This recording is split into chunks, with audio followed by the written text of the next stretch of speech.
Hey Vloggons, hey Brain Drain Retro Land, and hey to anyone who happens to stumble by this video. Doogie here, coming to you during the Quake 3 to the Max competition. And not only are you hearing the sound of my sometimes coherent babbling, but also you're looking at a machine that's off. Why is that? Well, there were some questions about the authenticity of my last submission. That's totally fair, totally reasonable. I'm here to hopefully explain some of those things and prove to anyone who has questions what the actual configuration of the rig you see in front of you might be. I think the chief concern or the doubt was around the multiplier and the bus speed that was displayed in CPU-Z. Long story short, I think these might be bias bugs with the 8-bit NF7 board that I'm running. But I'll let you be the judge. Let me fire this up. We'll walk through the configuration and I'll show you what I see. So let me start up the wind tunnel here. And we'll hope that 20-year-old hardware is on our side today. Go ahead and catch the buy screen first and foremost here.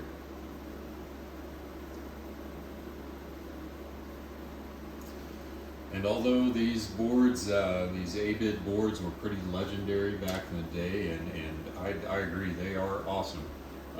They aren't perfect in every single way. The soft menu 3, which to my knowledge was unique to 8-bit back in the day, super cool. Allows you to do things like adjust the front side bus in 1 megahertz increments. But you'll notice right off the bat that I submitted at 170 times 5, but I've got this set to 169. There seems to be this is kind of bug number 1 that I've observed or think I observed. There is almost like an off by 1 type of bug here. So the actual speed that the machine runs at is actually 1 megahertz faster than what is set here. But also notice there's a missing number here, 175. So I don't know, some interesting observations in this menu. In any case, if I set this to 170 on the nose and times 5, of course, and run any utility that shows the CPU speed, whether it's MemTest 86 or anything else, it will say that I'm running at 171 on the bus, and that the processor is therefore running at a clock speed of around 854 megahertz, which is outside of the rules of competition, of course. So we back that off by 1 megahertz to 169. I also had to do a similar thing when in my previous submission when I was running at 141. I actually set that to 140, and the same thing was observed. Now, something new for this run. You'll notice that I'm using the lowest possible multiplier times 5 in this case, and you can see at the top of the screen that the internal frequency is 60 times 14. I also believe this to be a reporting bug. And the reason for that is, and I'll show you again in MemTest, we believe we get the truth out of MemTest 86 in this case, because it'll show us, for example, the memory speed, which is what we care about here. But anyway, the 60 times 14 just seems to be a bug that manifests only when the multiplier is set to its lowest possible value, which is 5. It's almost similar to I seem to recall some similarity in like socket 7 boards where you set the multiplier to 2 and combine that with a specific processor, it would internally interpret that as 6. I don't know. This seems to be different and much simpler than that, and simply just a reporting bug. The unfortunate thing about this is the board is actually seems to be putting that in this case 60 megahertz times 14 value onto the system management bus, onto the SM bus, and CPU, Z, and other utilities are reading off of that and getting the wrong values. Anyway, let's set this to 169 times 5, which should actually get us 170 times 5. We're going to keep the voltages at stock values. We're going to keep the AGP and the PCI buses at their normal values, 66 and 33 megahertz respectively. We're going to change anything else other than I'm going to boot from my network so I can boot MemTest 86. So let's go ahead and do that now. Now normally on this board you would get actually 2 reboots.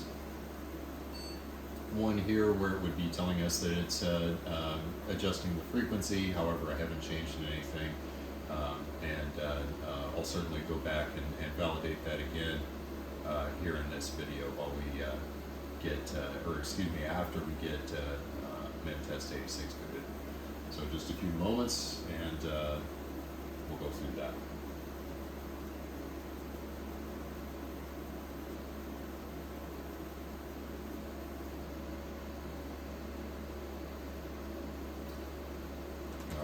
Let's pull down MemTest 86 and get that started.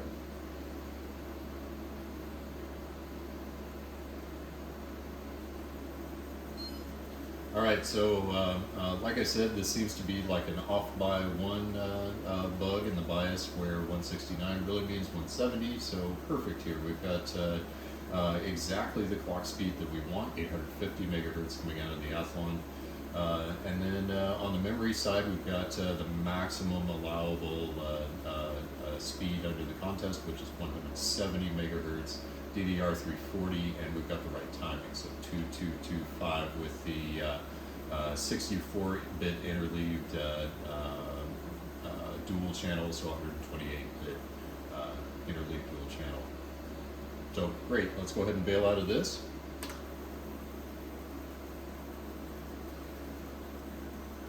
We'll catch the bias one more time.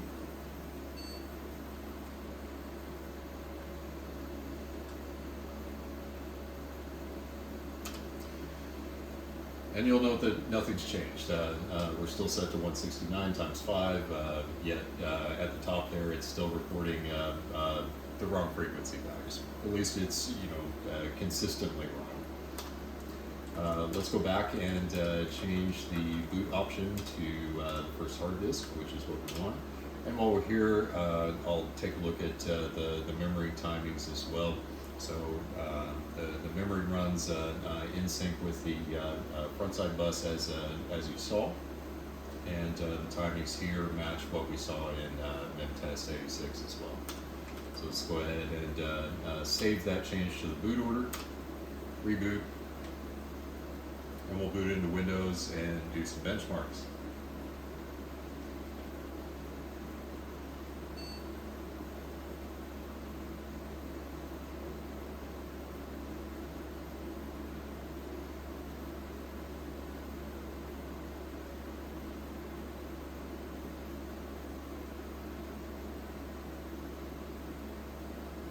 Now while we're waiting, I do want to say that this is great. I really enjoyed this competition, and it's been awesome learning this stuff. And moreover, I'm really glad that people are asking questions about the legitimacy, of any sort of submission. So this is great. I'm more than happy to do this.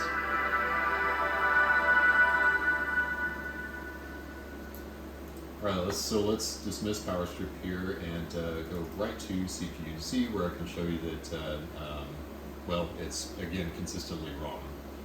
So we'll see the same values for the bus, and the multiplier will be around 60 megahertz and 14.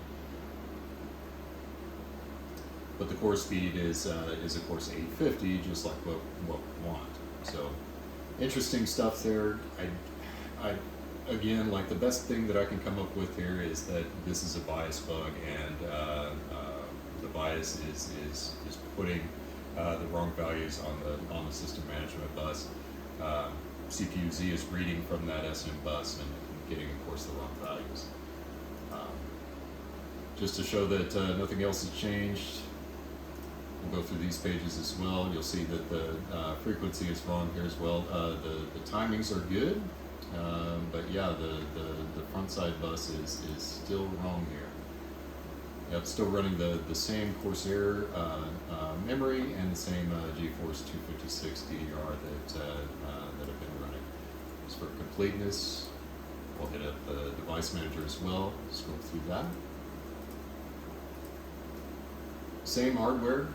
Really been loving this machine. The 8-bit NF7, although not perfect as I've just shown you, it's been an awesome board. I definitely get sort of the legacy, the legendary reputation that it had back in the day.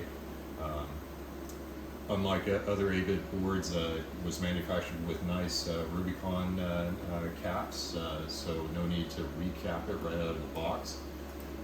And yeah, basically the definitive enthusiast hardware from back in the day. So I'll definitely be putting this board to other work here soon. All right, let's run some benchmarks and see what we get here. My hope is we'll still get in the high 380s or roundabout, but let's see what happens.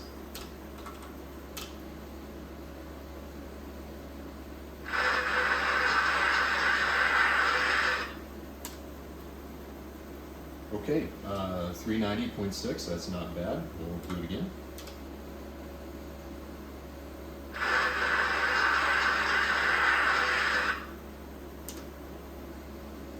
And 391.7. Let's go one more time.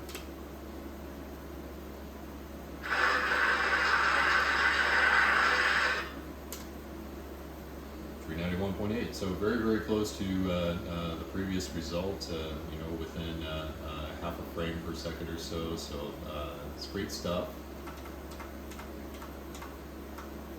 Let's go ahead and connect to the server for total completeness here of the submission.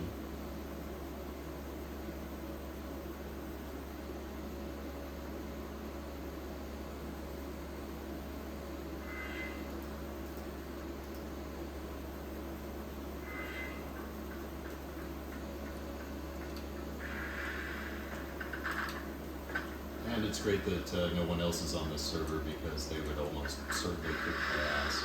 So,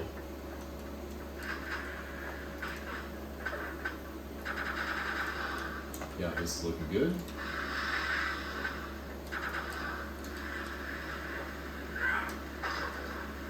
And another stellar performance from the Quake 3 professional right here talking to you. All right, let's get out of here. And that's that. I think.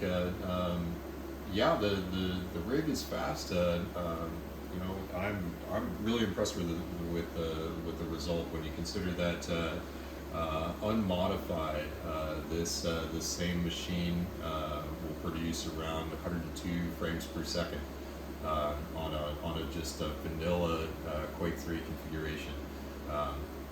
So yeah, definitely look forward to sharing all the secrets, if you will. Again, thanks to Necro Dude and the folks at Brain Drain for starting up this competition and keeping it running. If you're feeling discouraged, don't be. Like, there's always more performance that you can get out of your rig. This game is incredibly configurable, tweakable, hackable, open source. So absolutely go nuts and keep trying. Don't give up. If there's anything that I can help with, of course, within the rules of the competition, I'm more than happy to. Looking forward to more discussion, more chat with all of you. Good luck in the competition. Talk to you soon. Cheers.